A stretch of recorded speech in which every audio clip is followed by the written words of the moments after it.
Hi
everybody, welcome back to our channel and to our home. It's your girl Glad. It's your boy CJ.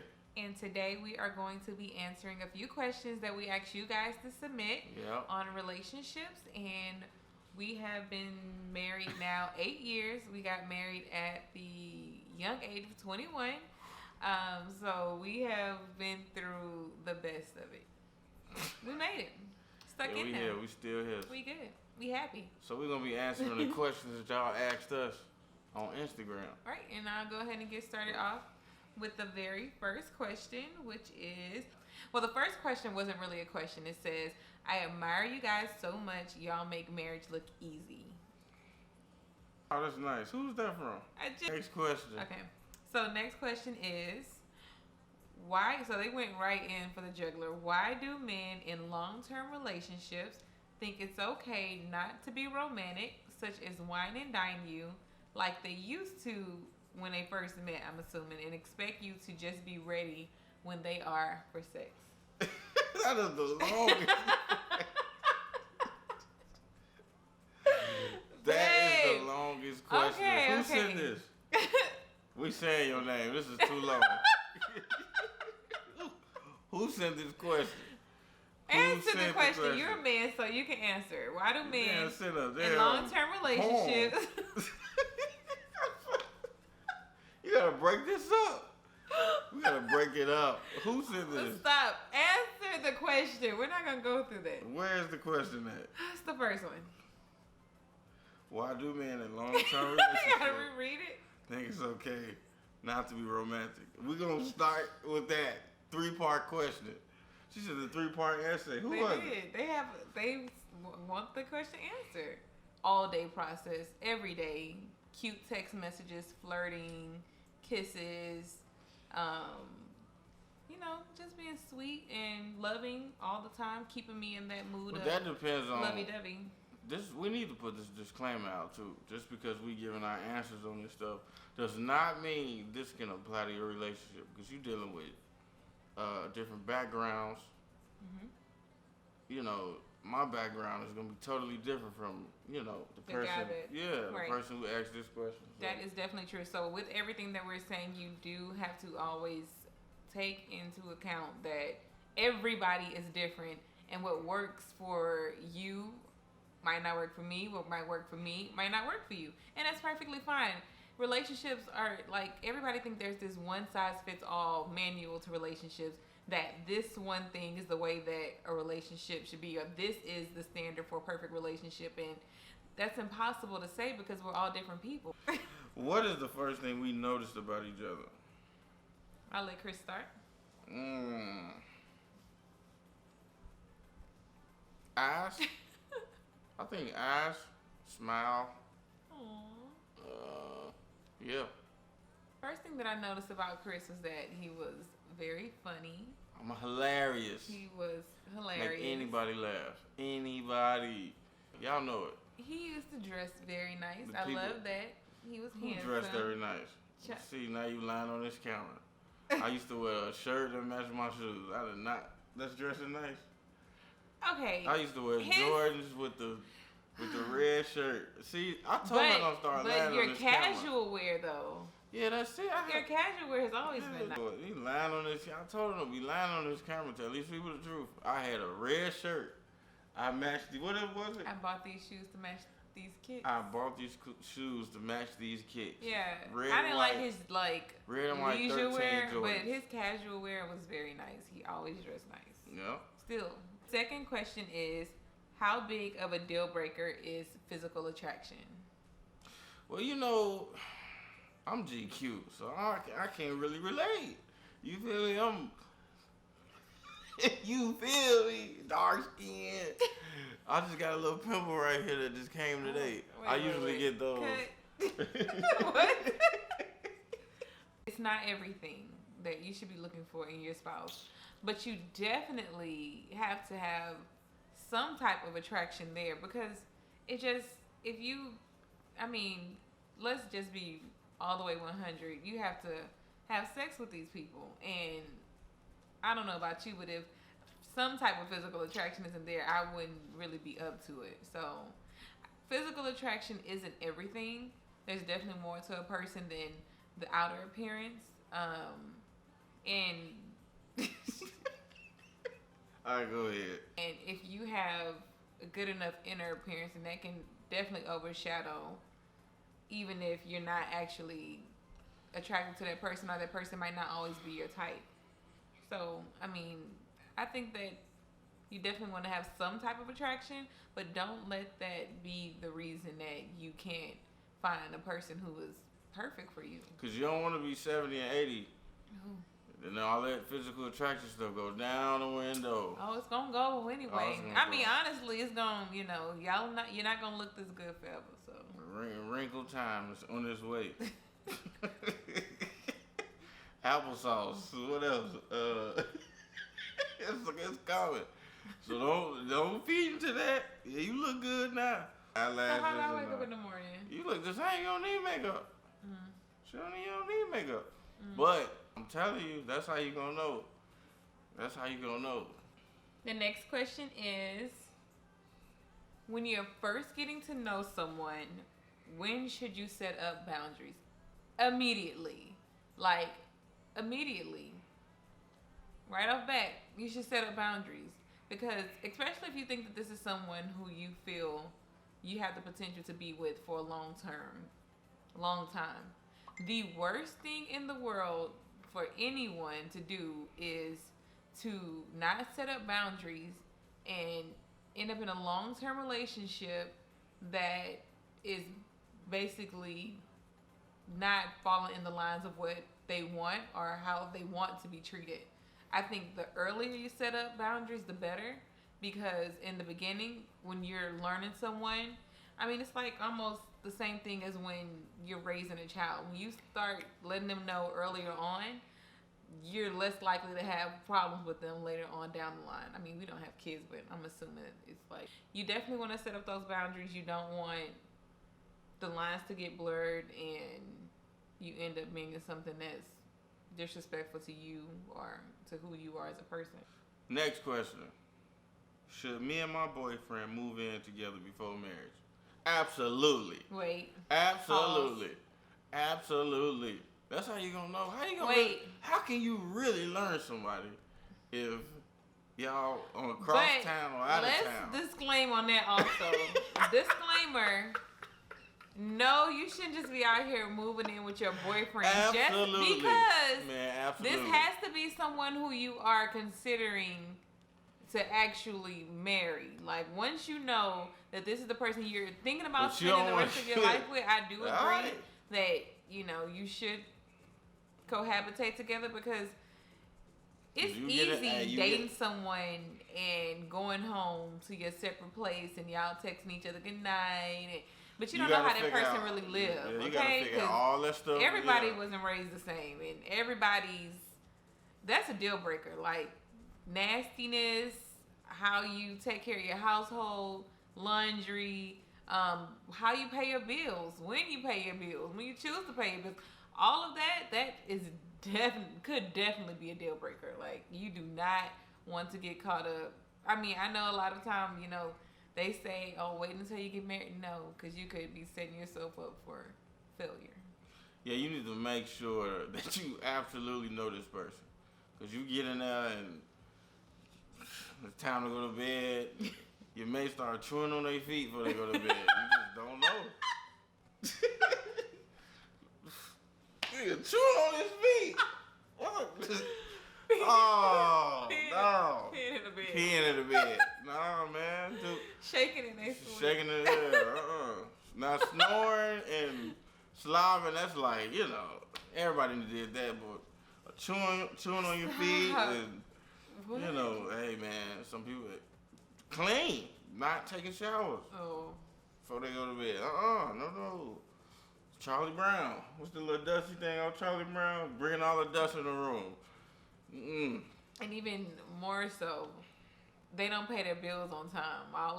They waiting until bills are late, stuff getting cut off because they're, you know, like being nonchalant about bills. They don't take care of their business. I mean, these are things that you definitely want to know. And this is stuff we did. Yeah, we did live together before marriage. Yeah, but we paid our bills. I'm sorry. I mean, but of course we were. Yeah, I mean, clearly. It's people out here in relationships where stuff can cut off. That's not happening. No, that's not happening. Lights, we need that. Food, we need that. Whips, get to work back and forth. We need that. Another thing that I want to say is that it's easy to hide who you are when you're not living with someone. Oh yeah. I mean, like you can hide your true self for a while, especially if you're not living with them. But if you're living together, it's hard to hide who you really are. Like that's what you really see. Like, oh, that's who you are. So you putting salt and pepper to chew on your feet. All right, that's what you doing. He putting condiments on his feet. Stop. Okay, before you chew on them. He stop. Ketchup. You look nasty. Look. All right, next. How do you know? Okay, so we got this question multiple times. Like, a few people asked this just in different ways, but it was, how do you know when you have met the one? And I just knew. I'm serious. I know that sounds cliche. I just knew. I knew he was the one. No. Some of y'all didn't know. I knew. Just knew, man. It was just one of them things. The chemistry. We liked similar stuff. Like, you know, a lot of people meet each other. Got similar things they got in common. It's just, I don't know, man. It just felt right. And I listened to my gut. I'm like, oh, yeah. This it right here. How old was you? 21 when we got married. 21. And how old am I now? 31. Oh, 31. So 10 years. For me. In a relationship, 8 years married. Yeah. So y'all should listen to us. You feel me? When did you meet your spouse? Yeah, comment below if you're in a relationship. Comment down below, how did you know when you knew that you had found the one? Yeah. But for me, my story's a little longer as far as how I knew that Chris was the one, because when we first met, we were friends.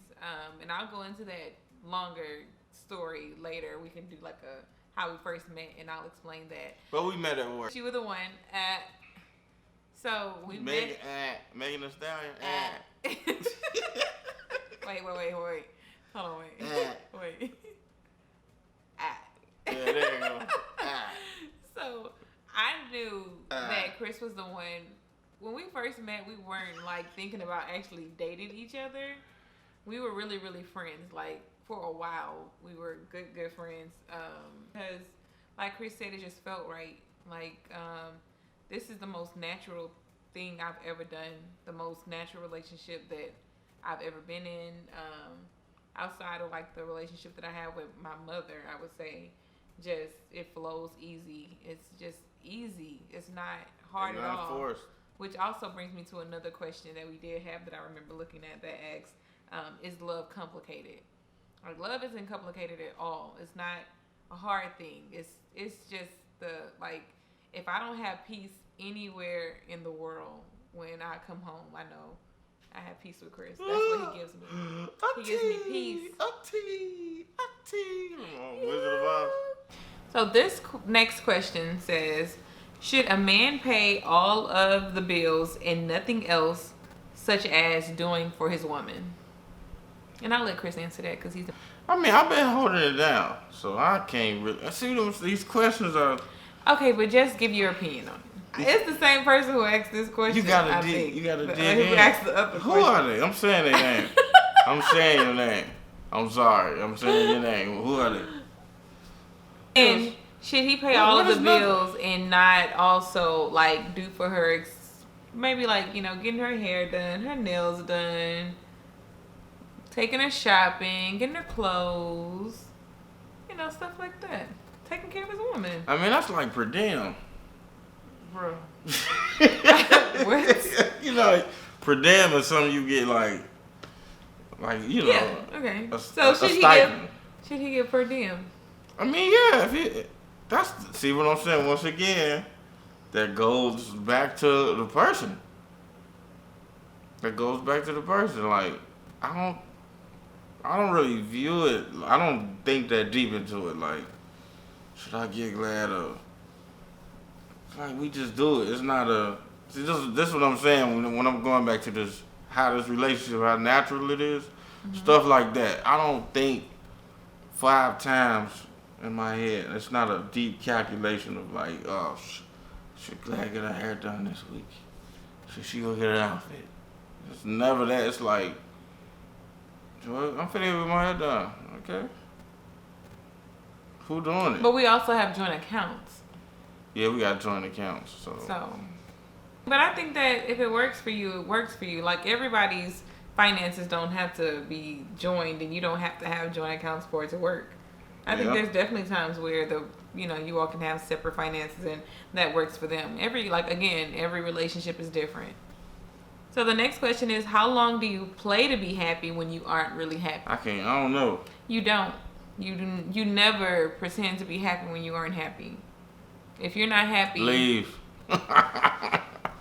You don't. Run. I don't feel like you. I mean, there's things. If it's workable, if there's things that can be adjusted, then you definitely want to work on that. If this is somebody who you have made a commitment to, and you feel like the commitment is something that you still want to hold on to, and it's worth holding on to. But no, if you're not happy, first off, there's 2 parts to that, because are you not happy because of the relationship, or is it just you as a person? And, you know, if that's the case, then you might want to seek some type of counseling. I think in every relationship you should have, like, not a couple that you copy, but somebody that's, you know, kind of like, you can kind of like mentor couple, but not a controlling mentor couple, like somebody who, you know, you can hit up and be like, yo, this happened, that happened. They won't spread your business, and they'll tell you some people that you trust. Yeah, people you trust, and they'll tell you the right stuff. I think that's a good thing to have in the arsenal. Yeah, I definitely agree. And as far but as you know when you're not happy.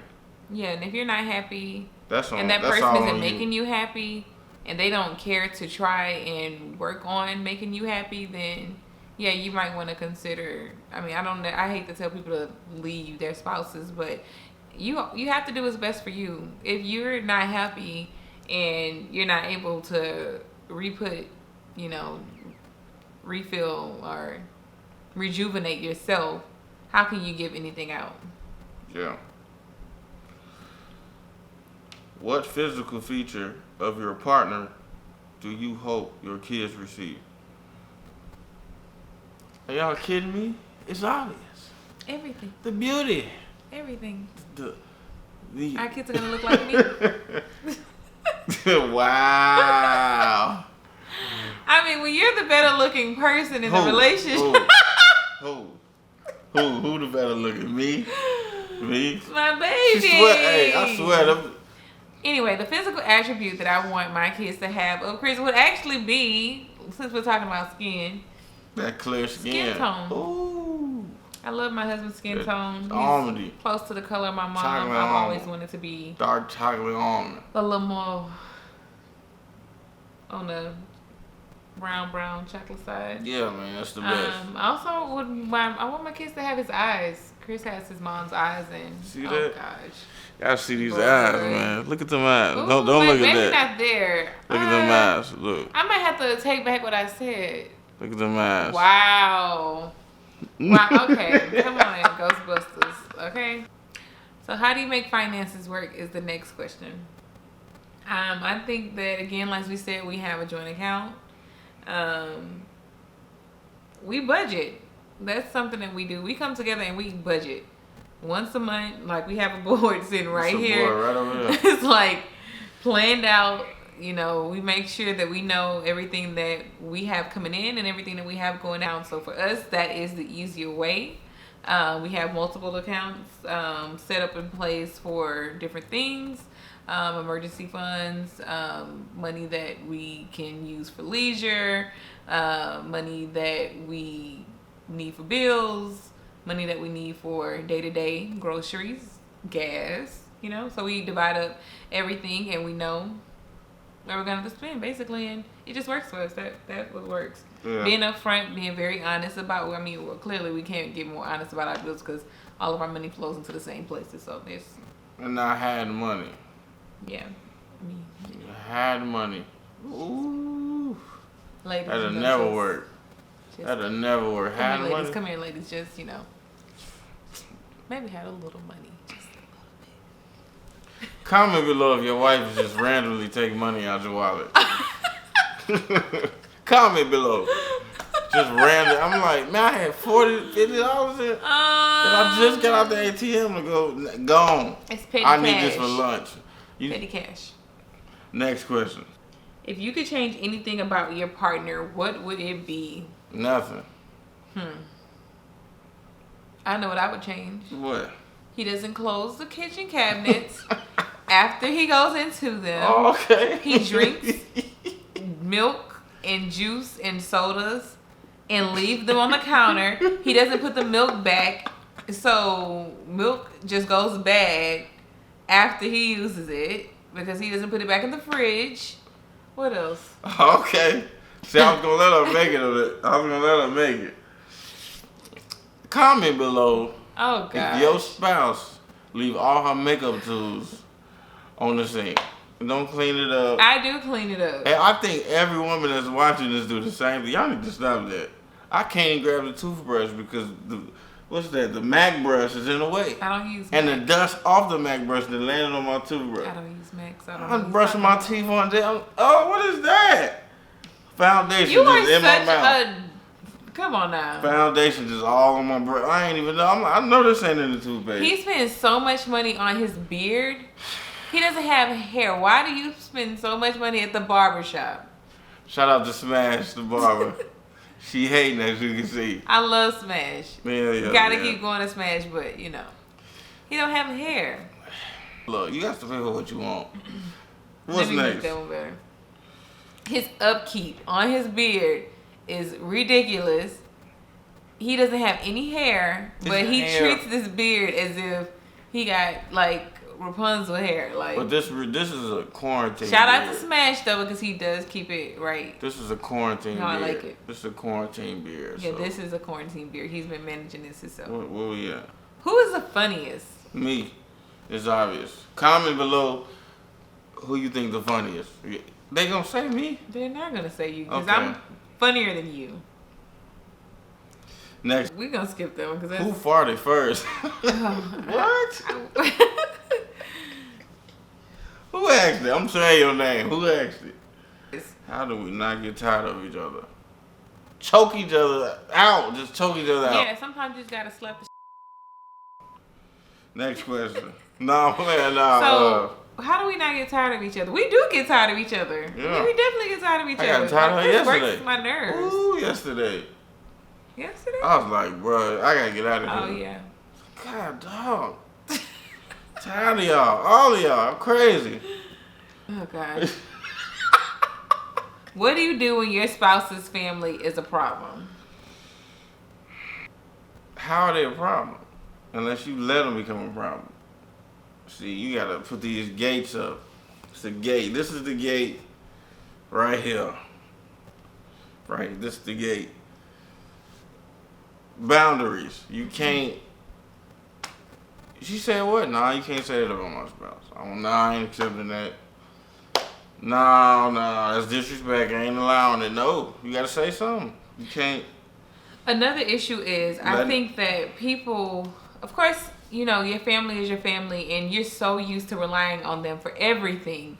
That's your first point of contact normally when you're coming up, growing up, whatever. And then when you get in a relationship, you still want them to be that first point of contact when there's a problem. And a lot of the times it's when there's a problem in your marriage. You want to talk to your loved ones about it. But one of the best advice that I've ever received about marriage, on the day I got married, my mom came to me and her words to me were, there's going to be times when you and your husband are not going to be seeing eye to eye.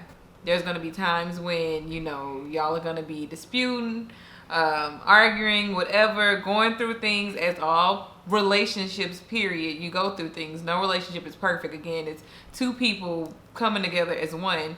But she said, when those things happen, do not go around talking to your family, even herself included. She said to even not come to her every time I had an issue with Chris, because what happens is you have an issue with your spouse, you go and tell your family, and now they get this idea of, this person did this to my loved one, and they're gonna feel some kind of way about it.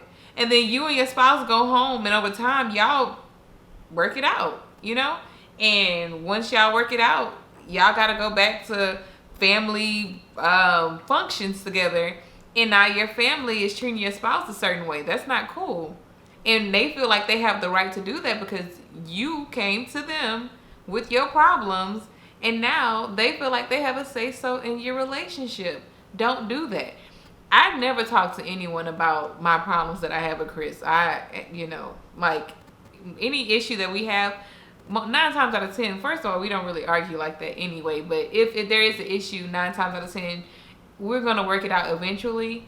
If you ever hear me bad-mouthing my husband, saying something bad about him, then you can just bet your bottom dollar that we're probably not going to make it, because it would have to be to that point to where I know I'm already preparing myself to leave if I'm even talking to you about it. So, oh Lord.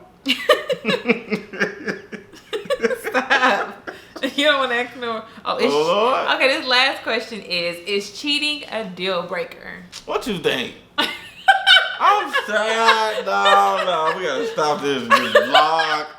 This vlog vibe we got. I'm bringing. We been answer cool. Answer the question, babe. Who at? I want you to comment below. Don't answer that no more. What you think? Is cheating a deal breaker? What you think? Is cheating a deal breaker? Did you cheat on the test in school? Was that a deal breaker? Same thing. So, okay, is cheating a deal breaker? For us, clearly, you can see that this is how we view it. Is cheating a deal breaker for us? Yes, cheating is a deal breaker. And this is why cheating is a deal breaker for me. I feel like if I can be faithful and honest, so can you. And at the end of the day, I think that cheaters and physical abusers also alike tend to be repeat offenders. In the past relationships that I've had, I've noticed, I've never been physically abused, but with cheaters, what I have noticed in the past is everybody who I've ever been in a relationship with that cheated on me, when you move forward and forgive them and y'all are working to get past that, eventually, I don't know if it's something in their mind that says this person will tolerate it so I can do it again. But just in my experience, they've been repeat offenders, so I don't even, and mentally, if you cheat on me, it's very hard for that bond to be rebuilt. Now, I will say that is not the case for every relationship. Again, disclaimer, I know some people who have gone through that and built a much stronger bond.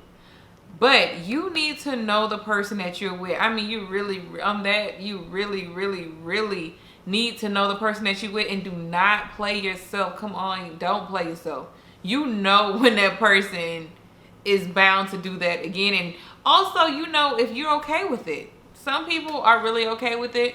Some people feel like, hey, they do what they do, I'm going to do what I do. I mean, I've stuff like that is too messy for me. Like, what works for us might not work for you. There has definitely been relationships that have definitely bounced back from it. But again, just in my experience from what I have saw, it just seems like it just becomes a pattern and it becomes too much. I couldn't have said it any better than that. So, thank you guys so much for watching our questions. I hope that we gave you guys some insight. Again, as we said, take everything that we said and, apply it if it matches you. If it don't, just it might match somebody else.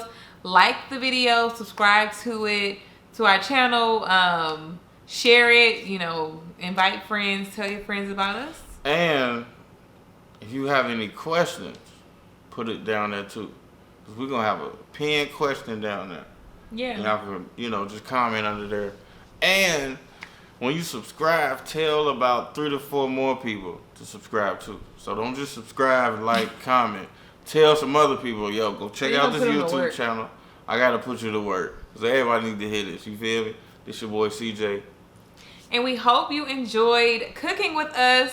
Our dinner, we did eat that right before we started this video. So we hope you enjoyed it. It was bomb. Delicious. If you want the full recipe, let me know. Your girl will hook you up. Because your girl can cook. Anything. It don't matter what it is. Like, that should have been another question. That's how I kept my man. No, hey, I feel sorry for y'all who can't cook. Because that's going to be a lonely road. 70 just eating cereal. That's it. I've been eating cereal for 40 years. I should have been left you. Cookie Chris. Cookie Chris. Honey bunches of oats. I'm tired of eating this. I've been with you 70 years, Eleanor. Reese's Pieces? Nah, man. Y'all better faint. Man, look. Man, I feel sorry for y'all who get a... Because that Wendy's and Whataburger and Raisin Cane. And he do all the laundry. Ooh. Hey, I cook too. Babe I cook too. I don't care if he don't cook it ever. Bro, I cook. Baby do all the laundry. That's all that matters. Hey, y'all don't believe how I cook. Yeah. What I make? Tell him. You tell me. Breakfast. Oh yeah. He do make good breakfast. He does. What? Sandwiches. Best sandwiches in the world. No, I ain't talking about Chicago's finest right here. I'm talking about pizza, homemade. Homemade. It was nice. Bye, you guys. He's lying now. Homemade ice cream. Going over there. I'm talking about potato salad, barbecue. Stop with the lies. I'm out here. What else? What else I made? She done walked off. What else I done made? Stop lying. Turn that camera off. This lobster. Boy, stop lying. I cut it open. See, the first thing you gotta do, you gotta cut it open. Slide the pieces of butter through the middle, let it marinate, then you put it in the oven. Then you take it out and you rinse it off. But I can cook. Don't listen to her. I can cook.